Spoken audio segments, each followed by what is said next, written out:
This is Everyday Tension. Real stories based on real experiences about everyday conflicts people rarely talk about. This story was shared anonymously. If you'd like, you can support the channel by liking or subscribing and let me know in the comments where you're listening from. Here's what happened.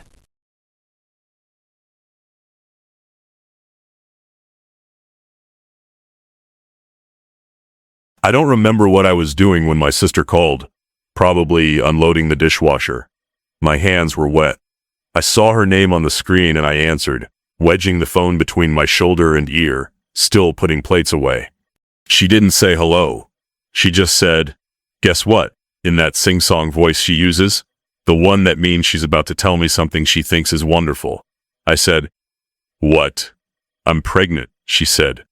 I stopped moving. A plate was in my hand, half on the rack. I just stood there, in the middle of my kitchen. The news didn't land right. It didn't feel like happy news. It felt like a stone dropping into my stomach. I thought, again? But I didn't say that. I made a sound. It was supposed to be a happy exclamation, but it came out strangled, like a cough. "Wow," I said. Wow. Congratulations." There was a pause on her end. I think she was waiting for more. For me to squeal, to ask how far along she was, to start planning baby names. I couldn't do it. My mind was filling up with other things. I thought of her 2 kids, my nephew and niece. I thought of their birthday party just 2 weeks before. My sister had made the cake herself, to save money. It was lopsided, and the frosting was a weird shade of blue. The kids had stared at it, like it was the most amazing thing they'd ever seen. They'd eaten their slices so fast, quietly, focused. My sister's husband, Mark, had joked that they acted like they'd never seen sugar before. It wasn't a funny joke. I'd looked at their clothes, which were clean, but just a little too small, the cuffs riding up on my nephew's wrists. "Are you happy for me?" my sister asked. Her voice had gone quieter. "Of course I am," I said, and the lie felt thick in my mouth. "I'm just surprised. I didn't know you were trying." "We weren't. Not really," she said, and she laughed. A light, tinkling laugh. It was a happy accident. A happy accident. I put the plate down on the counter. I leaned against it. I thought about their apartment, the 2-bedroom place they were already crammed into. The kids shared a room. Where would a new baby go? In their room? In a crib at the foot of their bed? "That's great," I said again, because I had to say something. "How's Mark feeling about it?" "He's thrilled," she said, but her voice flattened just a fraction when she said it. I knew Mark. He was a nice guy, but he was laid back to the point of being passive. He worked construction when he could get the work, which wasn't always steady. Last winter, he'd been out of a job for 3 months. My sister had picked up extra shifts at the diner. I'd sent them a grocery store gift card for Christmas, $100. I'd told her it was for my husband and me, for the whole family. She thanked me, but her text had been short. I think it embarrassed her. We talked for a few more minutes. She told me she was only 8 weeks along. She was due in the fall. She said she was already feeling sick. I made all the right noises, I think.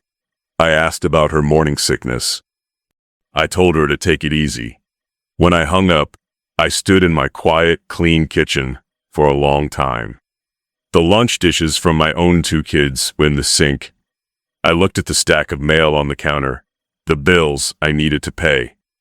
My husband and I did okay. We weren't rich, but we were careful. We had a budget. We had savings. Not a lot, but some.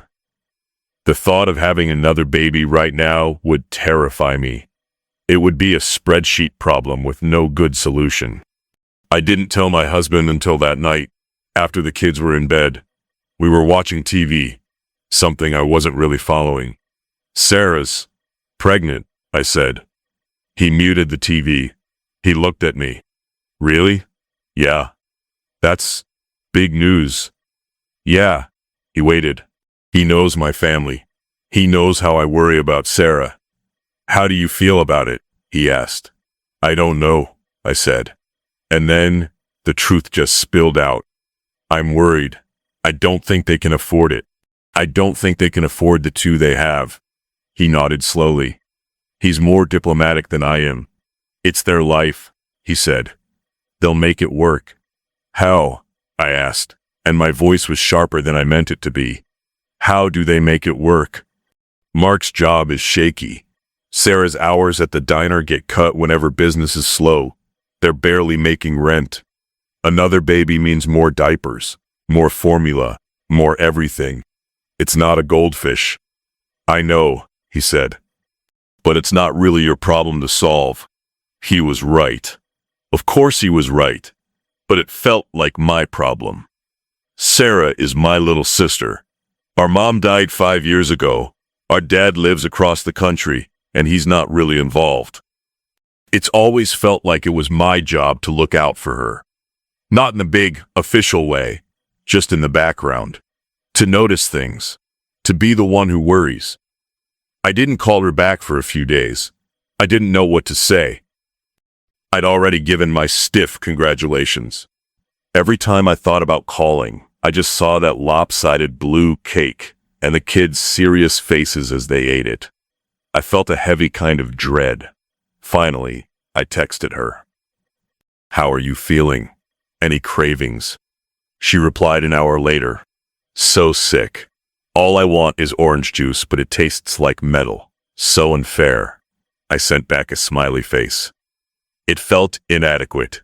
The next weekend, we were supposed to go over for a barbecue. Just a casual thing. When we got there, the kids were running around the small, patchy backyard.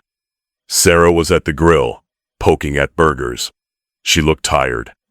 She was wearing a big sweatshirt, even though it was warm. Hey, she said, and gave me a one-armed hug. Glad you guys could make it. Mark was sitting in a lawn chair, drinking a beer. He gave a wave. Hey man, he said to my husband, and they started talking about sports. I followed Sarah into the kitchen to help get the rest of the food. The apartment was the same as always, cluttered but clean. Kid drawings covered the fridge. The furniture was worn. In the living room, the kids' toys were piled in a bin, but some had spilled out onto the floor. So, how are you really? I asked her. She shrugged, pulling a bag of buns out of a cupboard. Tired, sick, you know, the usual. Is he excited? Yeah, she said, but she didn't elaborate. She started arranging the buns on a plate. It's just a bit adjustment, you know, but we'll manage. We always do. The words "we'll manage" hung in the air. I wanted to ask what that meant. Did it mean they'd budget more strictly? Was Mark looking for more reliable work? Had they actually sat down and looked at the numbers? But I didn't ask. I just nodded and got out the mustard and ketchup. During lunch, the kids ate quickly. My nephew, Jake, who's 6, asked for a second burger. Sarah looked at the platter. There were only 2 left. She said, "Let's save these for Dottie for later. Okay, buddy, have some more chips." Jake looked disappointed, but didn't argue. He quietly took a handful of chips. I watched my sister's face. She was smiling, talking to my husband about something, but her eyes kept flicking to the kids, to the food. I felt like I was seeing something I wasn't supposed to see. A calculation. After we ate, the men stayed outside, and I helped Sarah clean up.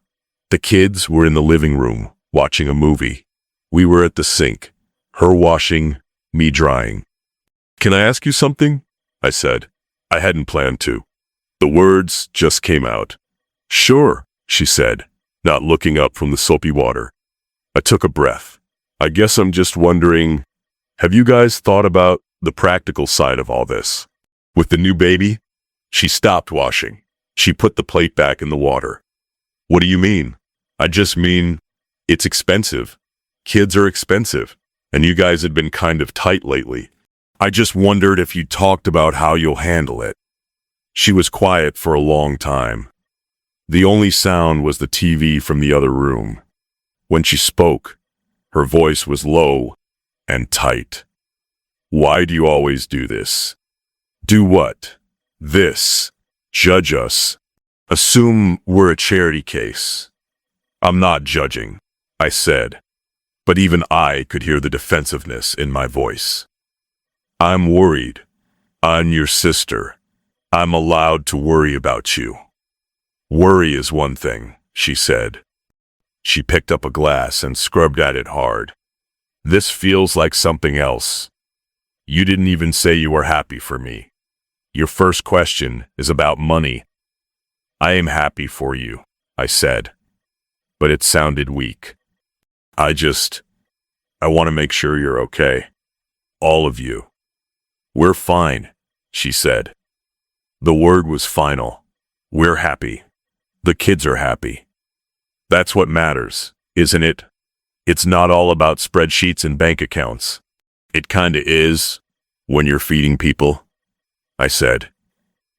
I immediately wished I could take it back. She turned off the water. She wiped her hands on a towel. She wouldn't look at me. We feed our kids just fine. We love them. We provide for them. Maybe we don't have as much as you do, but we have enough. They have a roof, and they have us. That's more than a lot of people get. I know that, I said. My face was hot.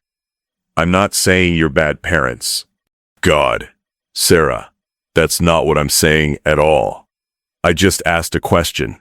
It was a hurtful question, she said softly. She finally looked at me. Her eyes were shiny. I told you the biggest news of my life, and all you can think about is whether we can pay for it. It makes me feel like my joy is a problem for you. Like this baby is a problem. That hit me hard. I didn't know what to say. I hadn't meant to make her feel that way. I'd only meant to, I don't know what I meant, to understand, to maybe get her to see what I saw, so we could talk about it, so I could help. But it had come out all wrong. I'm sorry, I said. The words felt useless. I'm really sorry. I am happy for you. Truly. She nodded, but she didn't smile. Thanks, she said. She took the towel from me and started wiping down the counter. The conversation was over. The ride home was quiet. My husband asked if everything was okay. I told him about the conversation. He sighed. You pushed, he said. I was just asking. I said, feeling the frustration bubble up again. You were questioning a life-changing decision they've already made. There's no good answer she could have given you. What did you want her to say? You're right. We're poor. This is a terrible idea. I wanted reassurance, maybe. I wanted her to tell me a plan that made sense, so I could stop lying awake at night thinking about it. I wanted her to acknowledge the reality I saw, so I didn't feel so alone in seeing it. The weeks after that were strained. We texted, but it was surface stuff. The weather, a funny thing one of the kids did. We didn't talk about the pregnancy. I sent her a link to an article about morning sickness remedies. She sent back a thumbs up emoji. I thought about apologizing again, properly, but every time I started to draft a text, it sounded worse. I'm sorry I implied you're poor. That was no good. I'm sorry I rained on your parade. That was patronizing. I was stuck. I felt guilty for hurting her, but I also still felt that same stubborn worry. The apology wouldn't make the worry go away. It would just be words to smooth things over. And maybe that was dishonest. I started noticing things more when we did see them. Small things. Sarah wore the same 3 maternity tops, rotating them. They were old, from her last pregnancy. The elastic was stretched out. At a family gathering, I heard Mark talking to our uncle about work. He was saying how the company had a big project coming up in the spring, that it should mean steady hours for a while. He said should, not real, should. My nephew's birthday came around. He was turning 7.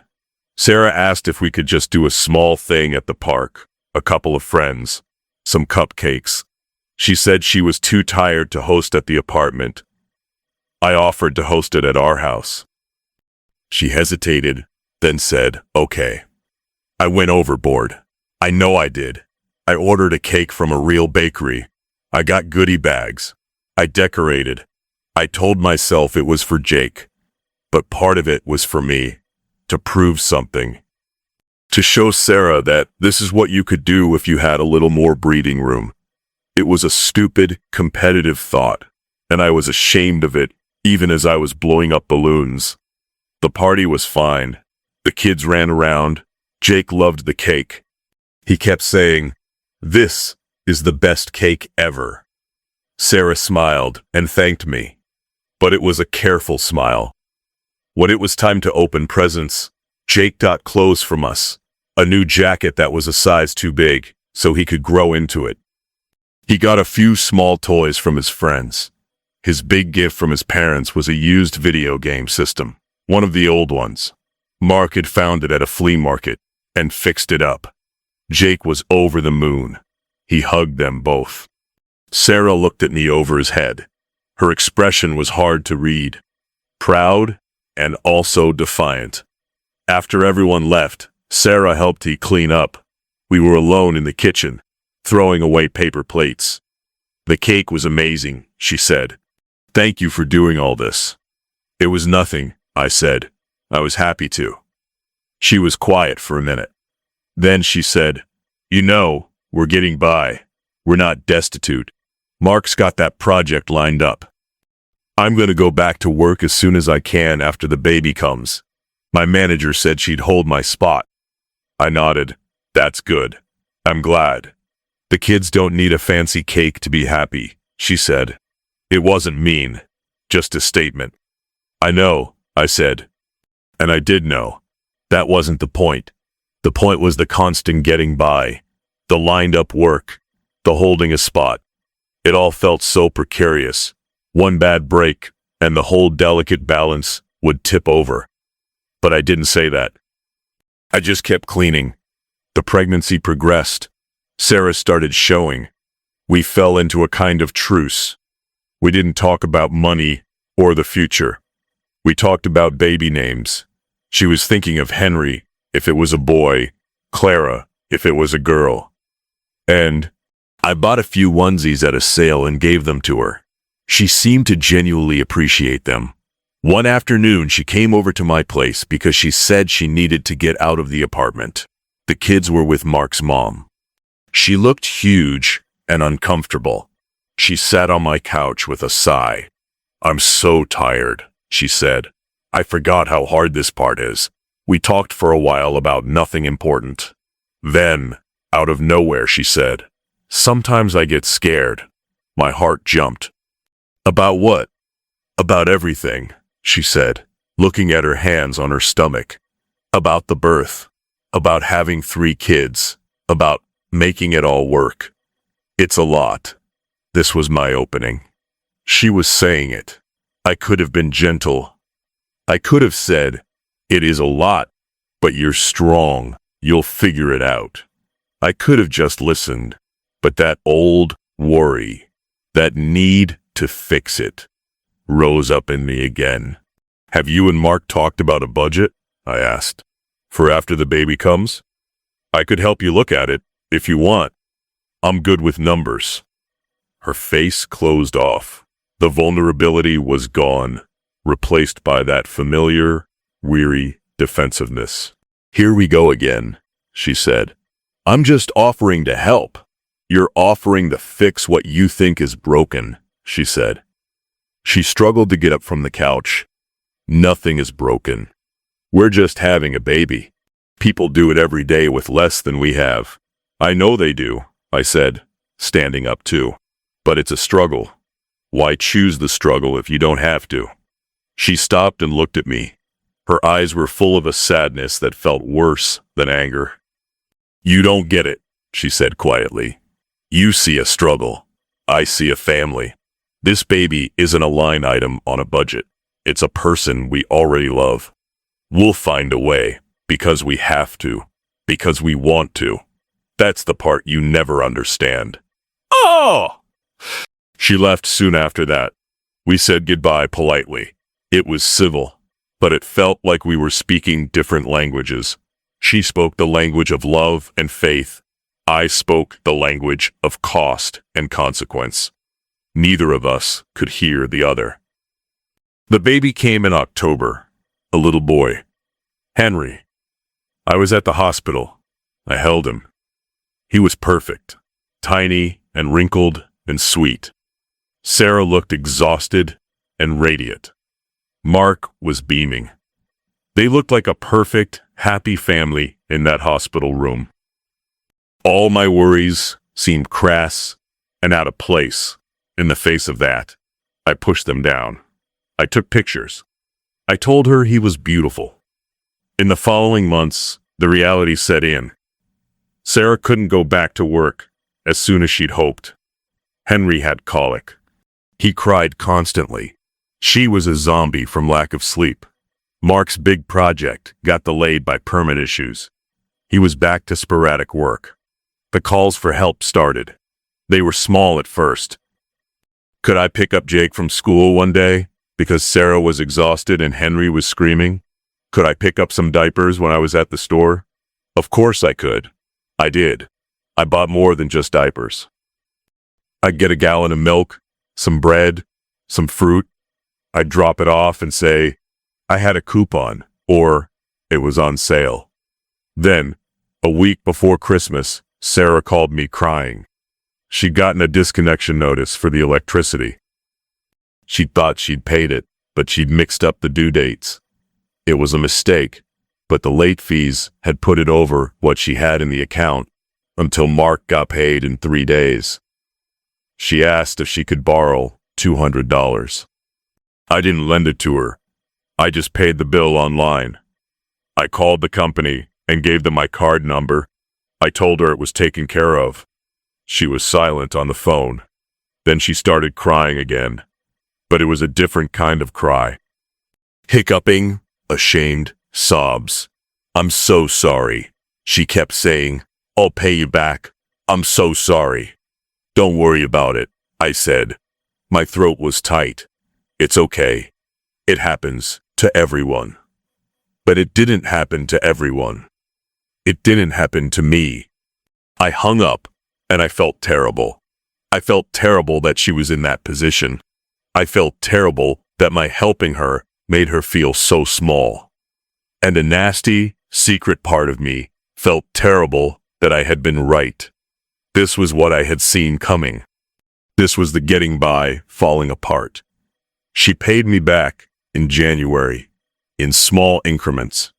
$20 here, $30 there. It was agonizing. Every time she handed me cash, it was a little humiliation. I started refusing it. Keep it, I'd say. Use it for the kids. But she insisted. She said she needed to pay it back. Things are calmer now. Henry is 6 months old. He's outgrown the colic. Mark is working more regularly. Sarah is back at the diner for weekend breakfast shifts. They're getting by again. But something between us is different. That easy closeness is gone. Our conversations are careful. We avoid certain topics. She never complains about money to me, even when it's obvious she's stressed. I don't ask questions, even when I'm dying to know how they're managing. I see my nephew and niece, and now little Henry. They are beautiful, funny kids. They are loved. They run to their parents for hugs. Their clothes are hand-me-downs or from the discount store, but they're clean. They are, by all the metrics that Sarah cares about, fine. They are happy. I am the one who lies awake sometimes. I am the one who looks at my own comfortable life and feels a knot of anxiety for hers. I am the one who carries the worry She doesn't seem to want to hold. I thought I was being responsible. I thought I was seeing clearly. But all I did was create a distance. I asked a question that can never be taken back. It sits between us now. A silent, awkward, third person in the room. The question was, can you afford this? But what she heard was, you are not enough. Maybe she's right. Maybe I don't understand. Or maybe I understand too well. And that's the problem.